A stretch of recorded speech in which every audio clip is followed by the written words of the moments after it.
रियाज में वजीर आजम शहबाज शरीफ से सऊदी वजीर बराए सरमायाकारी खालिद बिन अब्दुल अजीज की मुलाकात। इक्तिसादी ताउन से मुतालिक तबादला ख्याल। रूस की पाकिस्तान स्टील की बहाली में दिलचस्पी, जल्द ब्रेक थ्रू का इम्कान।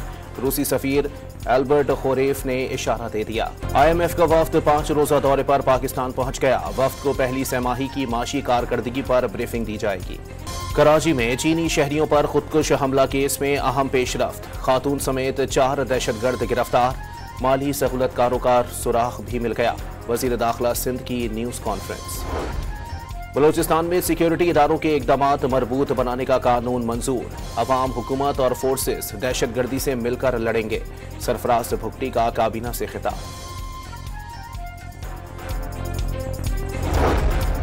रेलवे स्टेशन खुदकुश हमले पर कोयटा की फिजा आज तीसरे रोज भी सोगवार। आज से 3 रोजा सोग। सरकारी इमारतों पर कौमी परचम सरनिगू। KP हुकूमत का सूबाई ओवरसीज कमीशन कायम करने का फैसला। समंदर पार मुकीम पाकिस्तानियों के तहफ़्फ़ुज़ के लिए कानून भी तैयार कर लिया। शिकायत का फौरी इजाला किया जाएगा। और मलका कोहसार मरी का मौसम अचानक यख बस्ता। धुंध ने हर चीज धुंधला दी।